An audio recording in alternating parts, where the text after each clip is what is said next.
የወደፊቱን ዓለም የሚገነቡት ቴክኖሎጂን የሚረዱ ሰዎች ናቸው። ክፍል 1 የቴክኖሎጂ ታሪክ የሰው ልጅ ታሪክ ነው። ሰላም ለሁላችሁ። ዛሬ ስለ አርቲፊሻል ኢንተለጀንስ ብቻ ልናወራ አልመጣሁም። ስለ ቻት ጂፒቲ፣ ስለ ሮቦትስ ወይም ስለ ኮምፒውተሮች ብቻም አይደለም። ዛሬ የምናወራው ስለ አንድ ትልቅ ጉዳይ ነው። እሱም የሰው ልጅ እንዴት ከድንጋይ መሳሪያ ተነስቶ ወደ አርቲፊሻል ኢንተለጀንስ እንደደረሰ ነው።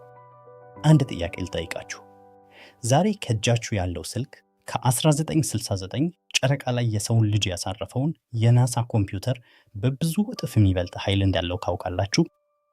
ይህ ስልክ በኪሶ ውስጥ እያለ ከ50 ዓመታት በፊት በመንግስታት ብቻ የነበረውን የቴክኖሎጂ ኃይል ይይዛል። ይህ ምን ያሳያል? ቴክኖሎጂ በፍጥነት እየተሻሻለ ነው። ነገር ግን ትልቁ ጥያቄ ይህ አይደለም። ትልቁ ጥያቄ ይህ ነው። ይህን ለውጥ የሚመራው ማን ነው? ታሪክን ብንመለከት መልሱ አንድ ነው። ቴክኖሎጂን ቀድመው የተረዱ ሰዎች። ሰው ልጅ ከዛሬ 300 ሺህ ዓመታት በፊት እንደ ዛሬ የምናውቀው ስልጣኔ አልነበረውም። ከተሞች አልነበሩም። መንግስታት አልነበሩም። ገንዘብ አልነበረም። ኢንተርኔት እንኳን ስልክ አልነበረም። ሰው በቀን አድኖ ይበላ ነበር። በሌሊት ደግሞ ከአውሬ ለመሸሽ ይሞክር ነበር። ነገር ግን የሰውን ልጅ ከሌሎች ፍጥረታት የለየው ኃይሉ አልነበረም፣ ፍጥነቱም አልነበረም፣ እጅግ ጠንካራም አልነበረም። የለየው አንድ ነገር ብቻ ነበር፣ መሳሪያ መፍጠር። ይህ የመጀመሪያው ቴክኖሎጂ ነበር። አዎ፣ ቴክኖሎጂ ኮምፒውተር አይደለም። ቴክኖሎጂ ሰው ችግርን ለመፍታት የፈጠረው ማንኛውም መሳሪያ ነው። የድንጋይ መጥረቢያም ቴክኖሎጂ ነበር። እሳትን መቆጣጠርም ቴክኖሎጂ ነበር። ቀስትና ፍላጻም ቴክኖሎጂ ነበሩ። ስለዚህ ቴክኖሎጂ ከኮምፒውተር በፊት በሺዎች ዓመታት ነበር። ከዚያ የሰው ልጅ የህይወቱን አቅጣጫ የቀየረው ታላቅ ለውጥ ነበር፣ ግብርና።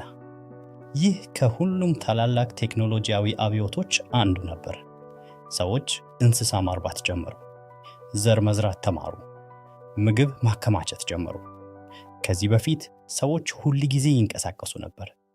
ከግብርና በኋላ ግን አንድ ቦታ መኖር ጀመሩ።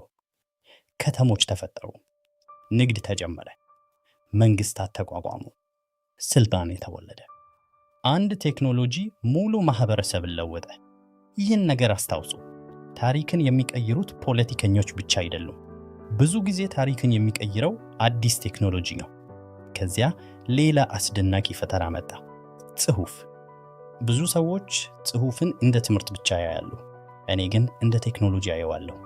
ለምን? ምክንያቱም ከጽሑፍ በፊት ዕውቀት በሰው አይምሮ ብቻ ይኖር ነበር። ሰው ሲሞት ብዙ ዕውቀት አብሮት ይጠፋ ነበር። ነገር ግን ጽሑፍ ከተፈጠረ በኋላ ዕውቀት መጓዝ ጀመረ። ከአንድ ትውልድ ወደ ሌላ፣ ከአንድ ሀገር ወደ ሌላ፣ ከአንድ አህጉር ወደ ሌላ። ይህ የመጀመሪያው ኢንፎርሜሽን ሬቮሉሽን ነበር። ከዚያ በ15ኛው ክፍለ ዘመን የሰው ልጅ ታሪክን የቀየረ ሌላ ቴክኖሎጂ ተፈጠረ፣ የህትመት ማሽን። ከዚያ በፊት አንድ መጽሐፍ በእጅ ይጻፍ ነበር። ይህም ብዙ ጊዜና ብዙ ገንዘብ ይፈልግ ነበር። የህትመት ማሽን ግን ዕውቀትን በፍጥነት ለሚሊዮኖች ሰዎች ማድረስ አስቻለ። መጽሐፍት በርካሽ ዋጋ ተሰራጩ። ሰዎች ማንበብ ጀመሩ። ዩኒቨርሲቲዎች ተስፋፉ። ሳይንስ ፈጣን እድገት አደረገ። አንድ ቴክኖሎጂ ዕውቀትን ወደ ህዝብ አወረደ። ከዚህ ሁሉ አንድ ትልቅ ትምህርት እንማራለን። በየዘመኑ የተሳካው ማን ነበር?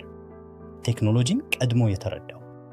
የድንጋይ መሳሪያውን የተጠቀመው ከሌሎች በተሻለ አደነ። ግብርናን የተማረው የበለጠ ሀብት ፈጠረ። ጽሑፍን የተማረው ዕውቀትን ጠበቀ። ህትመትን የተጠቀመው ዕውቀትን በዓለም አሰራጨ። ስለዚህ ዛሬ የምንጠይቀው ጥያቄ ይህ ነው። የዘመናችን ትልቁ ቴክኖሎጂ ምንድን ነው?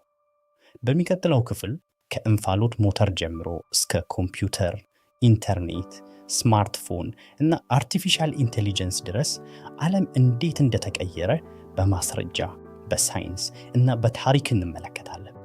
ምክንያቱም የወደፊቱን ለመገመት ከፈለግን መጀመሪያ ያለፈውን መረዳት አለብን። የወደፊቱን ዓለም የሚገነቡት ቴክኖሎጂን የሚረዱ ሰዎች ናቸው። በሚቀጥለው ክፍል እንገናኝ።